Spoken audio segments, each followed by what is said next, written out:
Good afternoon, ladies and gentlemen. We thank you for joining us here today. Today promises to be a very special and really exciting conversation that I am able to have with the Consul General, David Levy. David Levy is Consul General of Israel for Quebec and the Atlantic provinces, and the permanent representative of Israel to the International Civil Aviation Organization.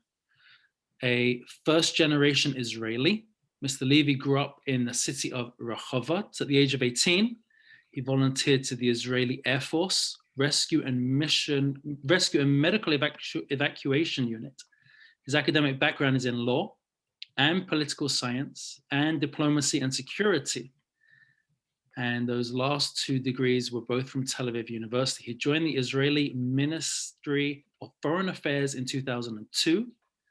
And since then, his diplomatic career has taken him to Cameroon, Latvia, Seoul, South Korea, and more recently, Montreal, Quebec. David is married to Maya and is a proud father of 4 children. David, thank you so much for being with us here today. We are so honored with your presence. Thank you very much. Toda rabba. So I prepared a few points on COVID in Israel, okay, on the elections, upcoming elections in Israel, and the Abraham Accords. But I prepared something, but I'm willing to discuss anything. Wonderful. I know that people will be joining and they're eager to ask questions. Either through the chat or through you. I promise to answer everything. I'm not a politician. I'm not going to dodge any question. I prepared a few points on the topics that were advertised, but if we want to talk about Iran, about the ICC ruling, about the US new administration, anything is perfectly okay with me. Wonderful. Yes. Let me start off by asking, how are you doing? How is your family? I know that this was not perhaps the ideal shlichut which you had in mind when you left Israel, or most recently South Korea, I believe, to come to Montreal. How are you doing? How is your family? So, toda rabba. You're a human being, a father, and an Abba before you are a Consul General. That's right.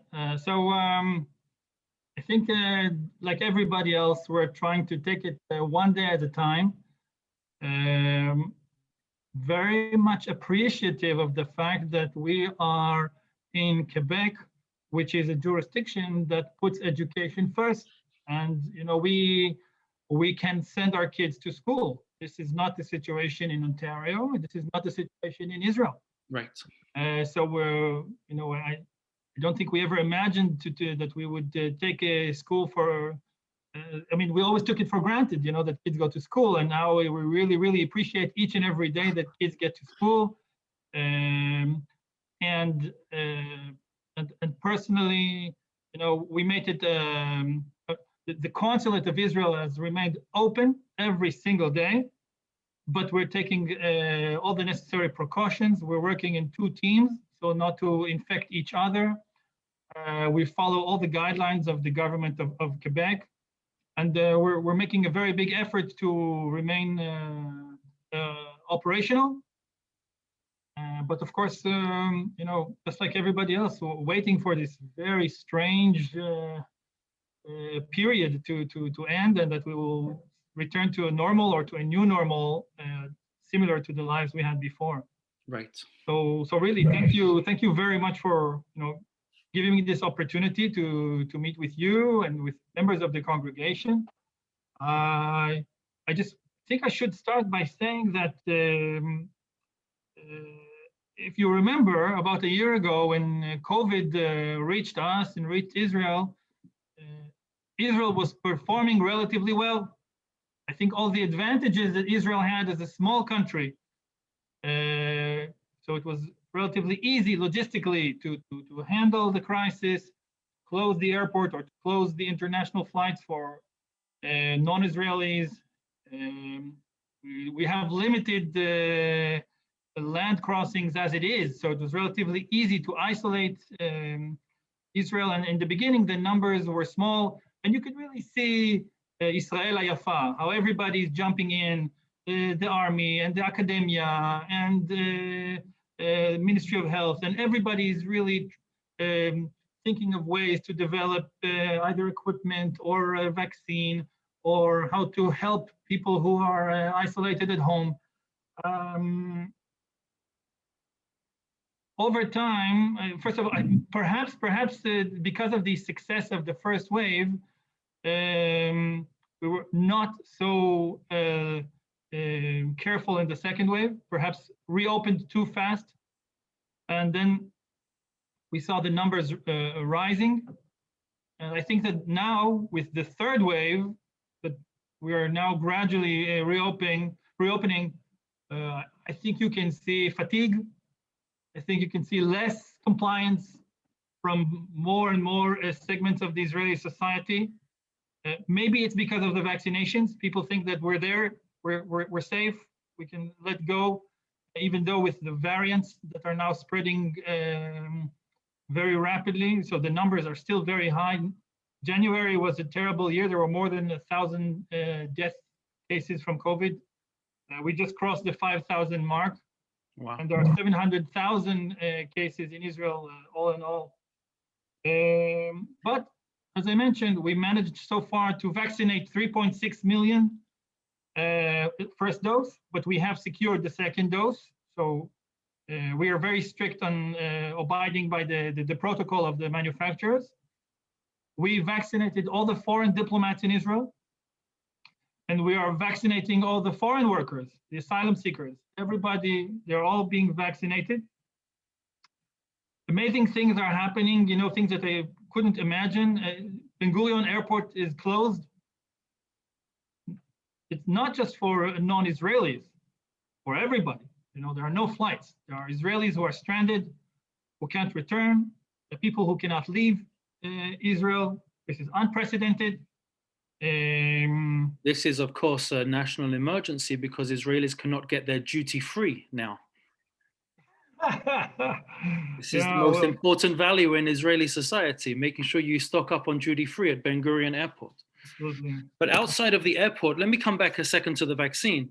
Israel is a tale of two cities, because on the one hand, we have a very difficult social situation of segments of the society not respecting social distancing, not respecting the rules and the sense of being just careful with pikuach nefesh, the sanctity of life. And at the same time, there is the success story that I know myself and so many other people in the community are so proud. Whenever we open up the Montreal Gazette newspaper, they will show a graph of all of the countries with a sense of, here is Canada, it was 25th, then it went down to 33rd of the per capita ratio of how many people have been vaccinated. From the very beginning until today, Israel is leading the world in numbers of people who have been vaccinated. In your opinion, let's start with the good news. In your opinion, why have so many Israelis been vaccinated? What has Israel done correctly? And what can we learn, especially here in Quebec? The population of Quebec is almost identical to the population size of the entire state of Israel today. And here we are at 2%, maybe 3% of Canada as a whole. And Israel, what is the percentage, please, of how many have now been vaccinated, at least the first dose in Israel? They were around 40%. But in order to understand how we got to this point, we need to go back to the beginning of the pandemic. Israeli diplomats like myself all over the world were instructed to locate producers of personal protection equipment and potential manufacturers of vaccines. And so we really spread our net as wide as possible and started to communicate. So I myself facilitated the conversation between Israeli Ministry of Health and Medicago, which is a Quebec company which is working on a vaccine. My colleagues in Boston reached out to Moderna. So we've concluded an agreement with Moderna very early on, back in May. And by the way, the agreement with Pfizer was signed only in November. Wow. But we really spread our net as wide as possible, negotiate with everybody. And at the same time, we prepare a national program for a quick delivery of the vaccine. That means one central refrigerating center, I guess, which belongs to Teva Pharmaceuticals. Okay. So from the airport, they all go to one fridge, I guess, or freezer. Yes. And then, by the way, the boxes are very big. And if you want to go to remote communities, you need to repackage to smaller boxes, what they call like a pizza box, like a pizza tray. Okay. So we had to, and then use the very good infrastructure that the Kupot Cholim, the HMOs have. They have the digital records on each and every person. They can reach everybody, know where they are, what's their medical history, and to schedule appointments, recruiting people to administer the vaccinations, doctors, nurses, former medics in the military, train everybody on how to prepare the vaccinations, how to administer them. So everything was really prepared in advance in a centralized way, okay? And with a lot of immediate feedback. So we could really know, and the most important thing is not to throw a single dose at the end of the day. So if seniors were given priority, at the end of the day, if you had 100 doses and you used 90, you just look around, okay, who wants to get vaccinated? And the first people that show up get vaccinated. You don't throw a single dose. Amazing. So I think that the seniors were very high percent. I think like 80 or 90% were vaccinated. It's somewhat challenging to reach those who cannot leave their homes. Right. They need to find a solution how to reach them, how to provide the vaccination there. And by now they reduced it to 16 years old and above. And they're even now launching an operation how to get us, the Israeli shlichim, to Israel to get vaccinated and come back here.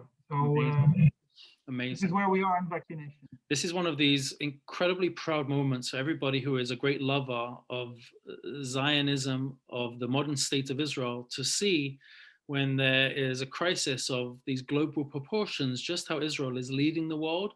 And we have been so proud over the last number of years, whenever there was a tragedy or crisis that appeared anywhere in the globe, we knew that there was going to be a field hospital set up before anybody else had landed, and that it would be an Israeli field hospital who would be helping to work with population suffering, an earthquake, a natural disaster, or some type of international tragedy. And to see once again Israel at the forefront gives us no end of pride.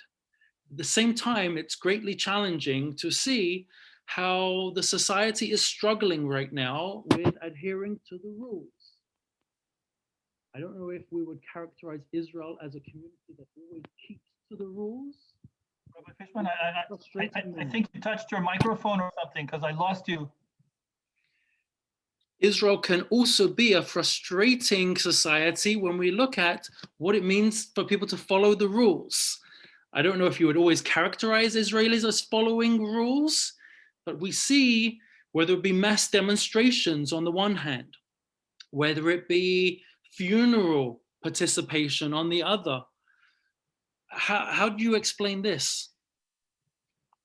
Well, I think, these are the pros and cons of Israel. It's you can't have a startup nation without people who think they know better than everybody else. Right. It's the price, I guess, we have to pay. And I think it also has to do with the long period of time. You know, over a long period of time, it's very difficult to keep everybody compliant. Maybe it's the understanding of that the vaccine are here, so people are less careful. But you're right. And it's also a question of leadership. You know, if leadership is giving personal example, if just like here in Canada, when political careers ended, when people took their vacation to warm destinations. Right. I think we also saw it in Israel when senior officials were caught violating the restrictions that they themselves voted on. So I think this put some lack of trust into the equation. But what you started to touch, and I think is very important to mention, is also the relation between the state of Israel and the diaspora, the Jewish diaspora, because for the very first time, non-Israelis were not allowed to come to Israel. So this is a very difficult moment in the history of relations between Israel and Jewish communities all over the world, where we're basically saying, we're sorry, but you cannot come to visit your homeland, to visit your family and friends. Everybody knows this is pikuach nefesh, and Canada is also closed for non-Canadians, but this is a very difficult moment. There is also some communities who are in a real crisis, and there's almost a reverse in the relations, in the sense that Israel will need to deploy assistance to some communities over the world who may not recover from this crisis. Mm-hmm. So this is a very, and of course the Jewish communities are a strategic asset for Israel. So this is a very deep concern for us. Thank you. If I can change subjects and move on to a completely different area, we know that over the last number of years, the diplomatic efforts that Israel has been making at normalizing ties with other countries around the world has been, I will use the phrase, unprecedented, because in a very short period of time, over the last few years in particular, there have been ties and relations which have been once again established with the State of Israel and some of the major Arab countries in the region. Could you address this? Could you explain, first of all, who are the countries that Israel has normalized ties with, why this is important, and what, in your opinion, this portends as far as the future? I think that we need to go back to the mid-90s, to the Oslo process, to the beginning of the negotiations with the Palestinians, with the peace agreement with Jordan, which also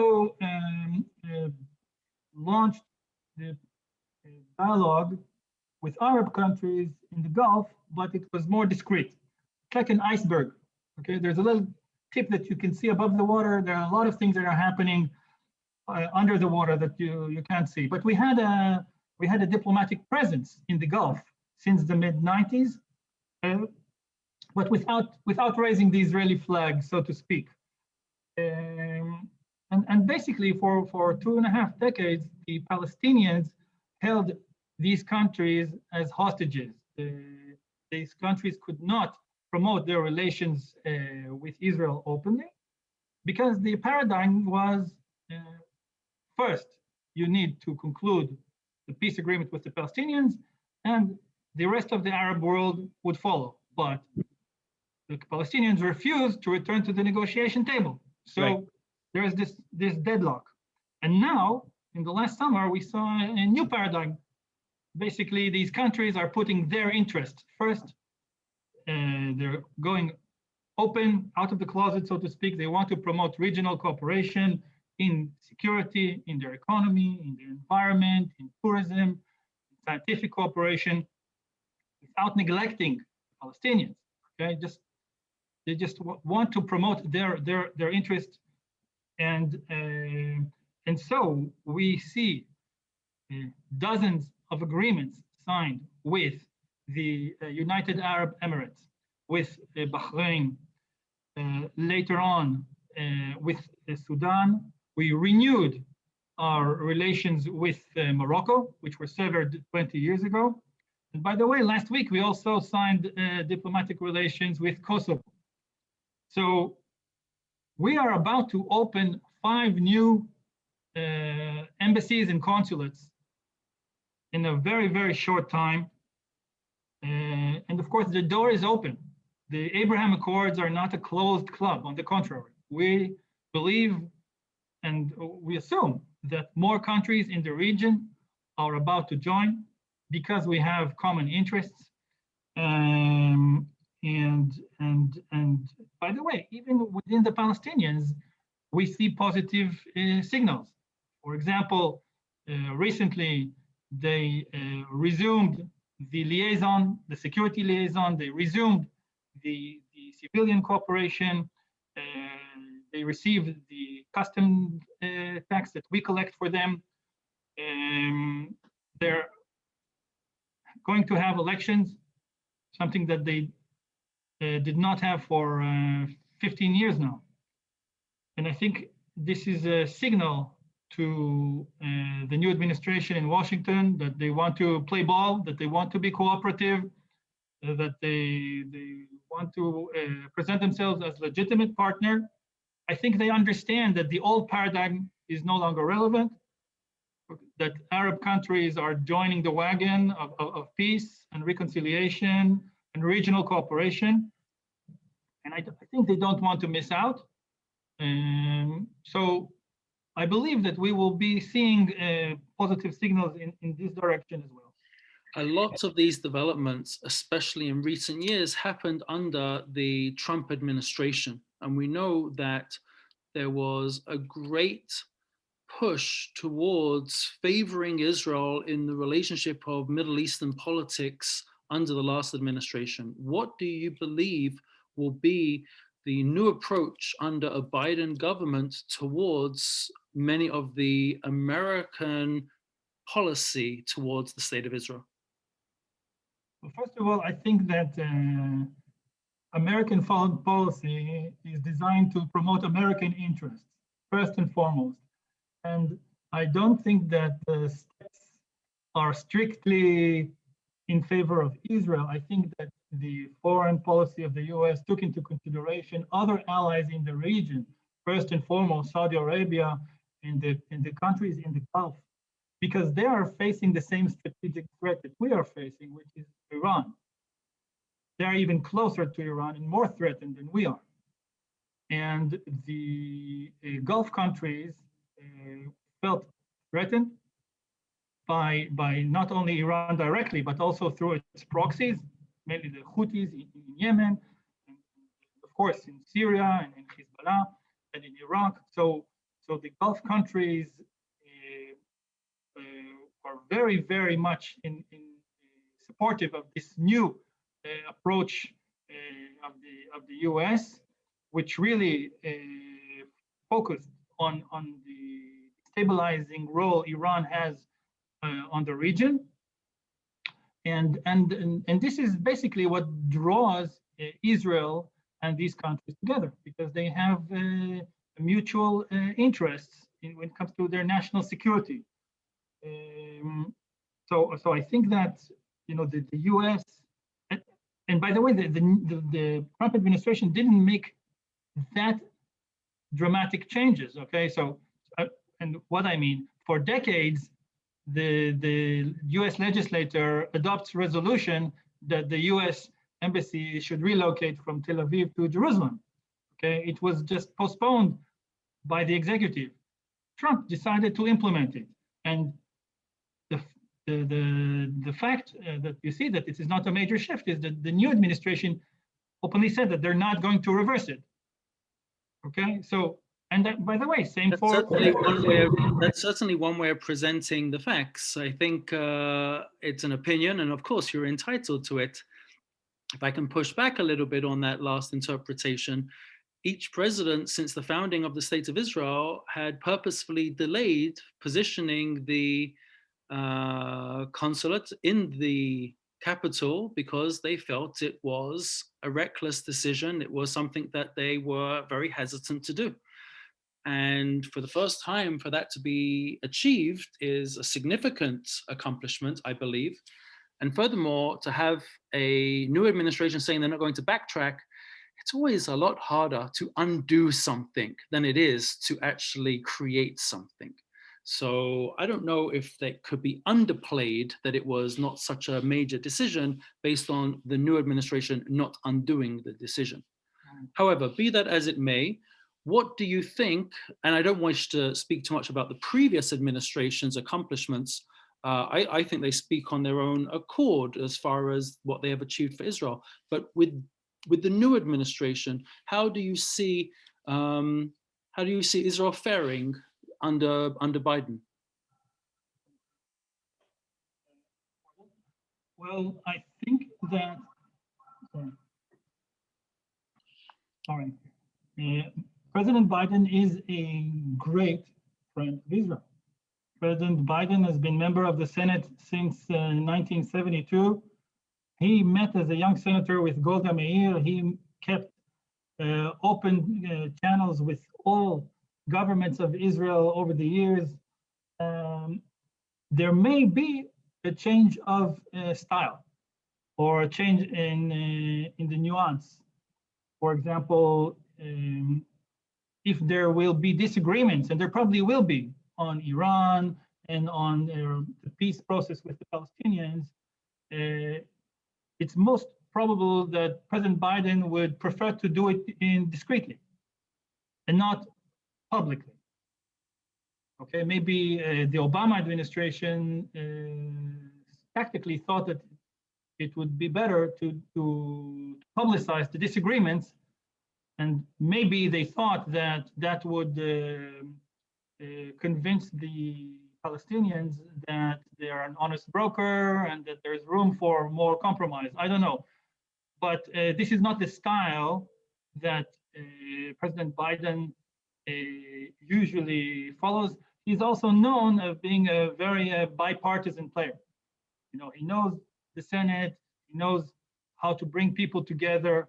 So I don't think that he will be promoting a foreign policy that would be controversial, that I think that he will be looking for a bipartisan approach.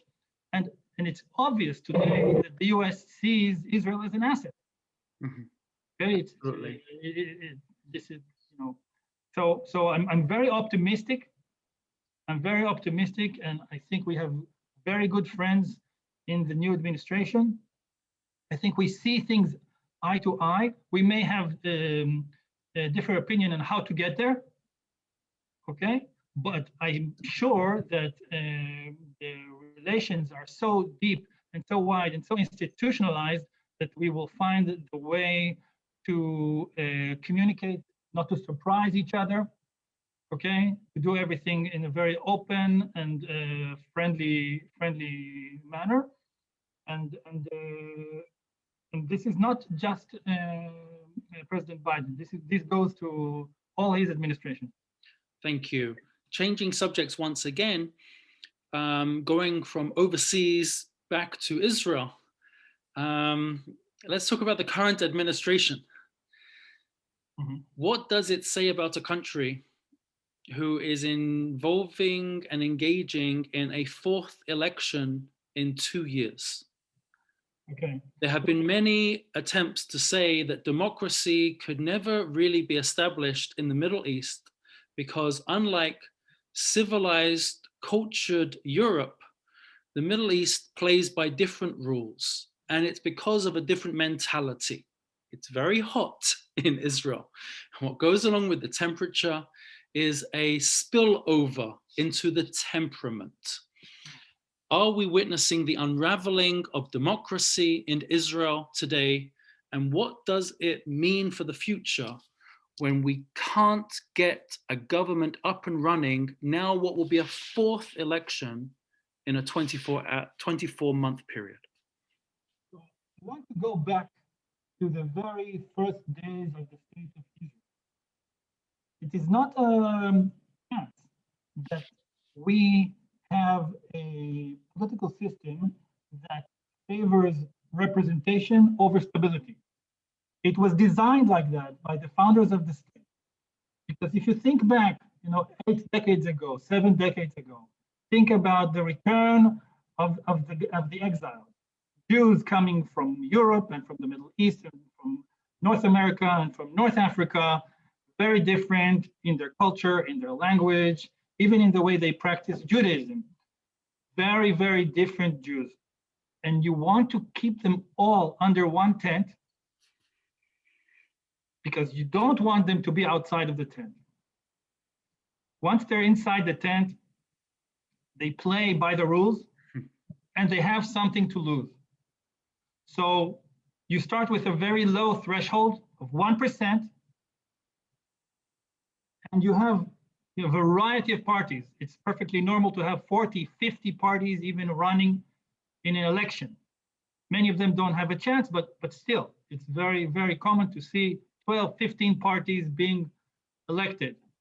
So you have Ashkenazi Haredi, and you have Litai, and you have Hasidi, and you have Haredi Sfaradi, and you have Chiloni, and you have Masorti, and you have even within the Arabs, the Arabs who are nationalists, Arabs who are communists, Arabs who are Islamists, practically every subgroup can form a political party and feel represented and have its voice heard within the system.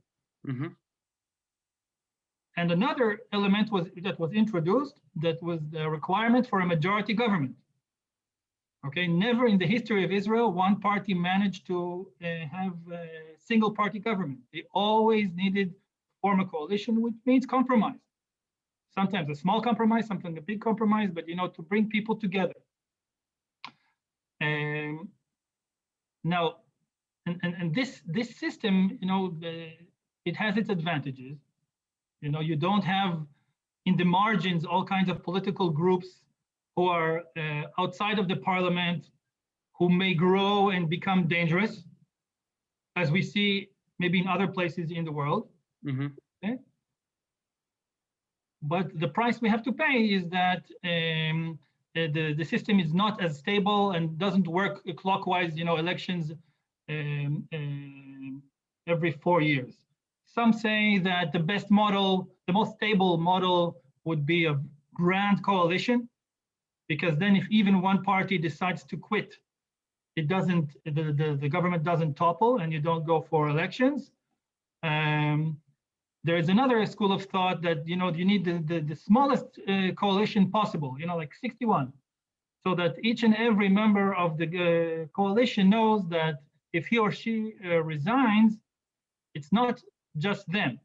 The entire government falls and everybody goes to election. So the person who will topple the government will be accused of this, and they may not be re-elected.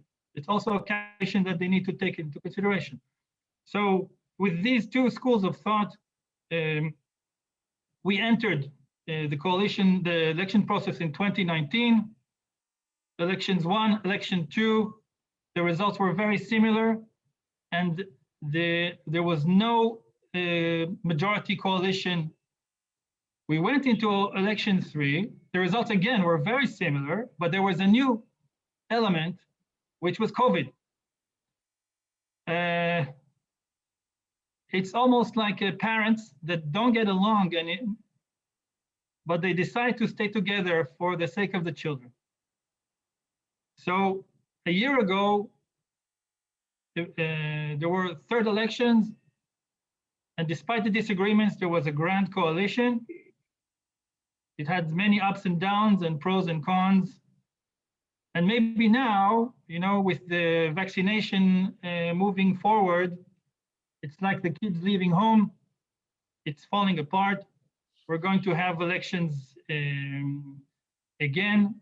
Is there any reason to believe that the fourth time around is going to be significantly different? I'll rephrase that, even somewhat different than what the last 3 elections have presented?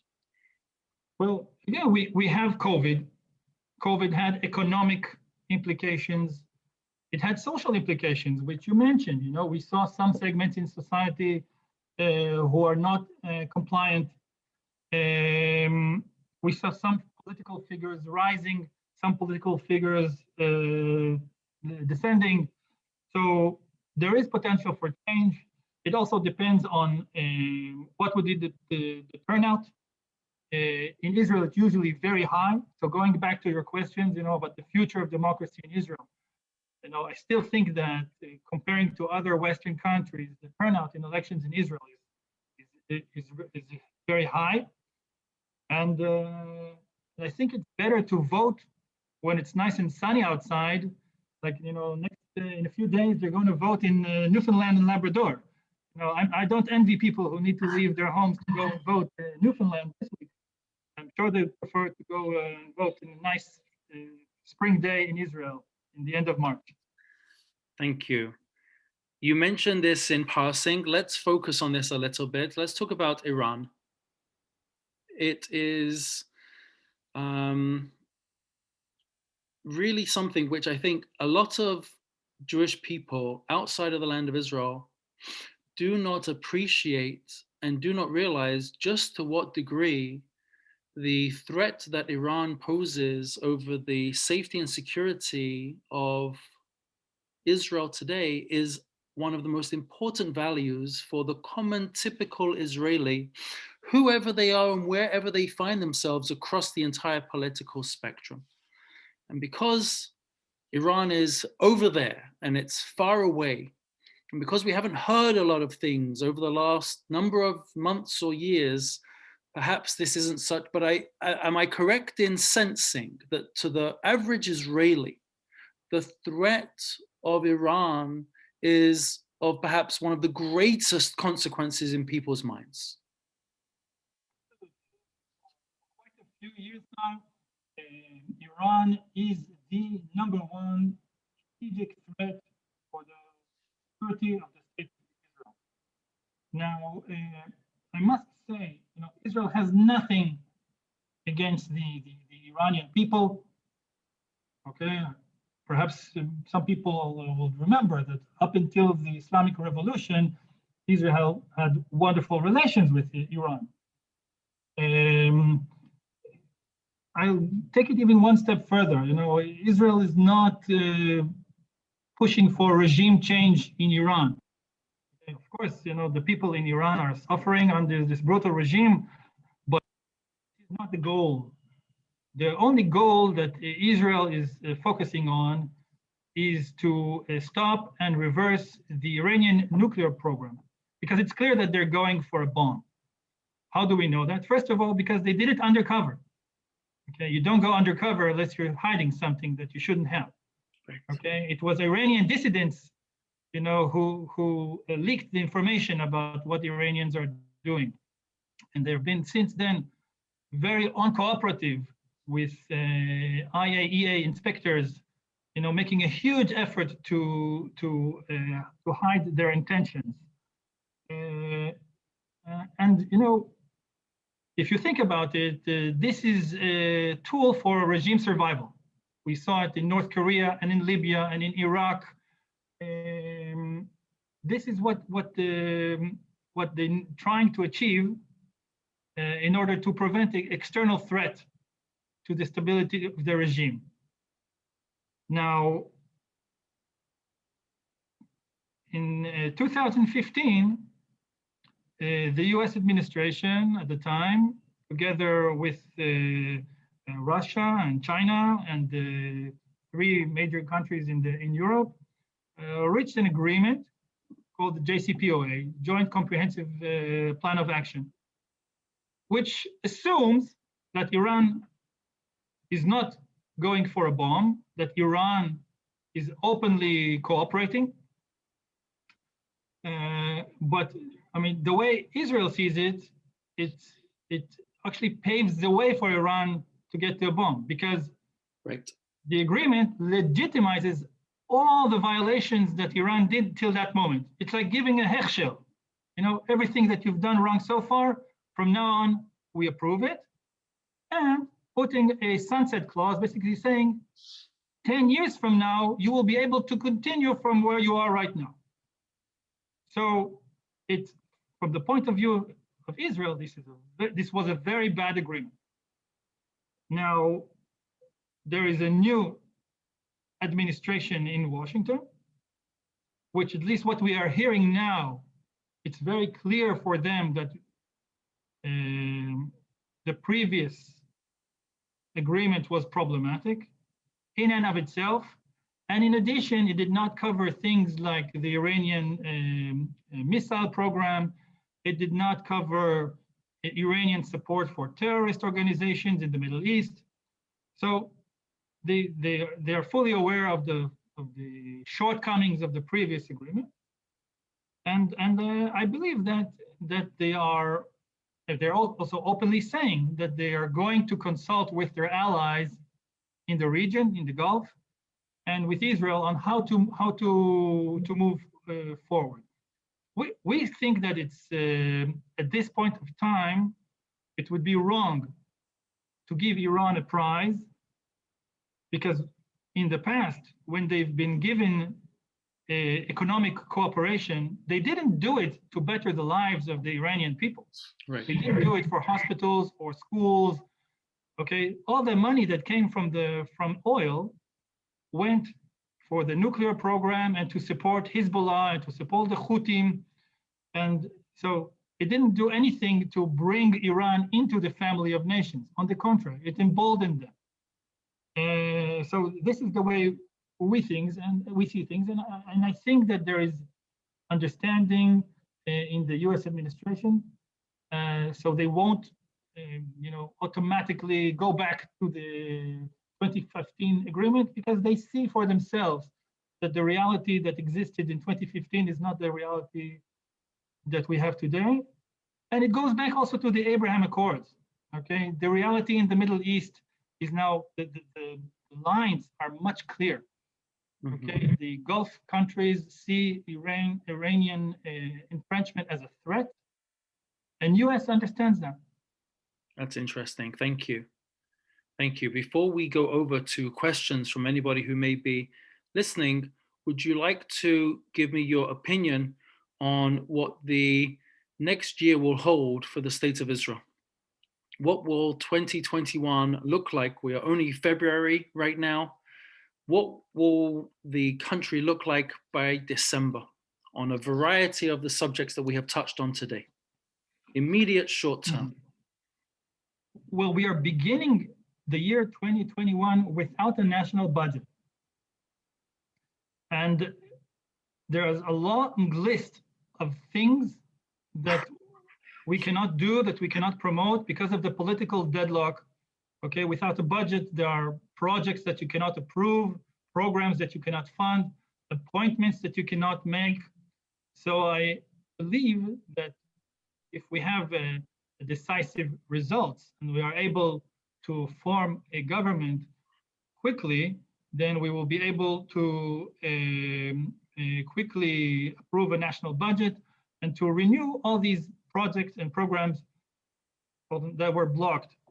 And also, as I said, if the vaccination operation will progress and we could gradually reopen the economy, then we can again unleash all this potential, all this motivation of people to get back to work.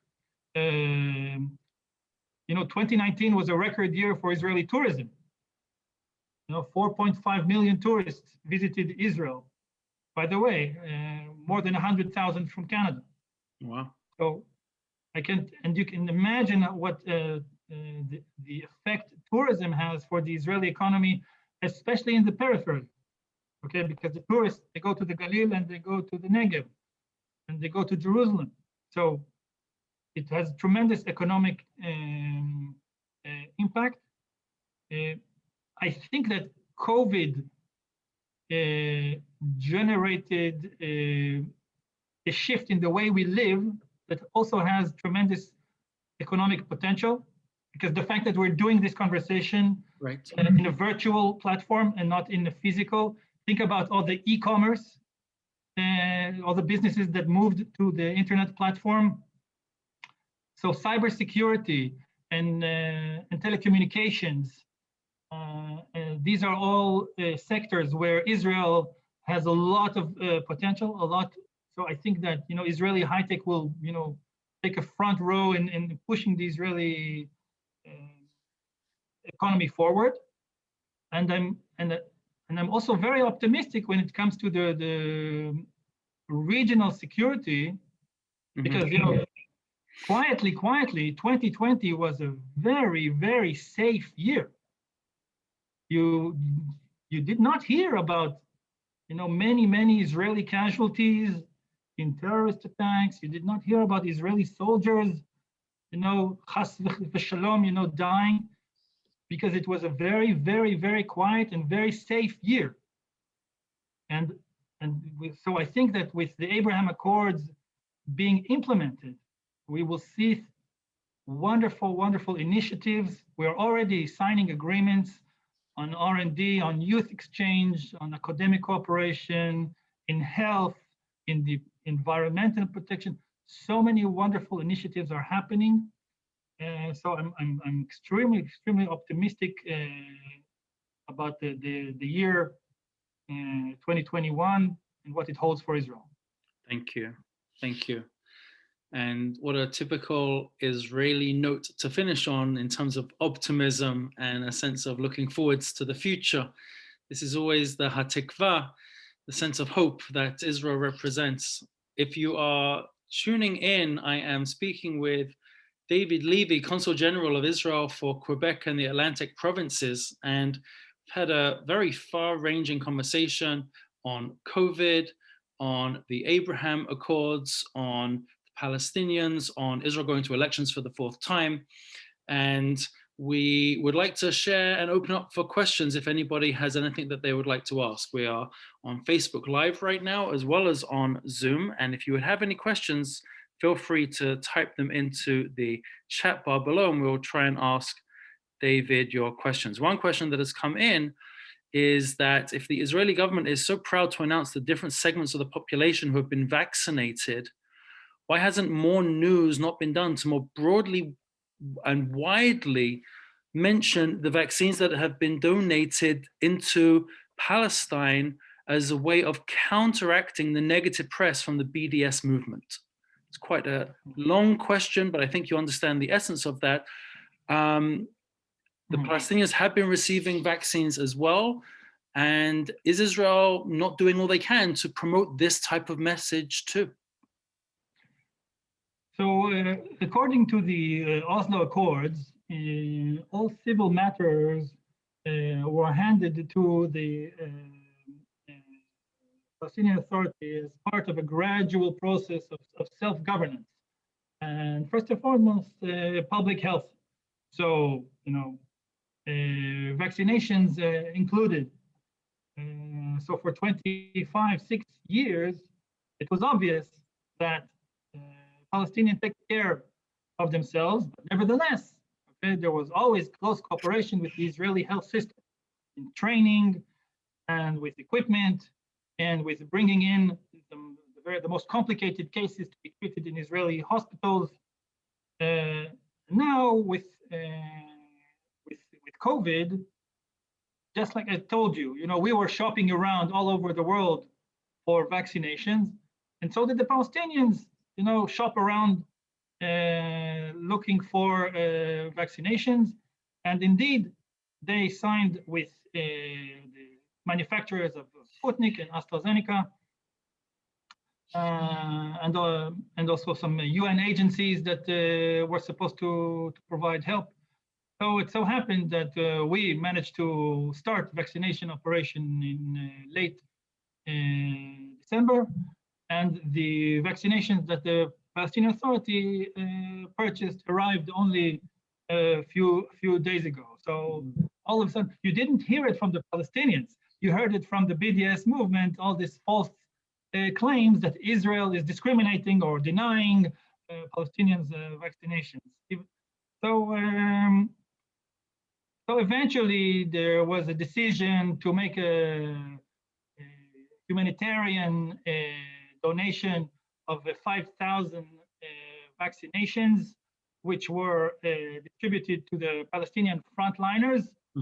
So they could, and within a matter of days, they already started to receive the Sputnik vaccination. So it's the vaccination operation in the Palestinian Authority has begun, and it's a primary interest for Israel to work with the Palestinian Authority on this issue, because every day 150,000 Palestinians cross into Israel for work. So we're in this together. We are going to work on this together. And the pandemic will not be over in Israel until it's over in the Palestinian Authority. No doubt about it. Right. Thank you. Thank you so much. There's another question. One moment. I'm not sure what the question is. It's not clear to me. So if you have any final comments that you would like to say to those who are watching and those who are going to watch this video later.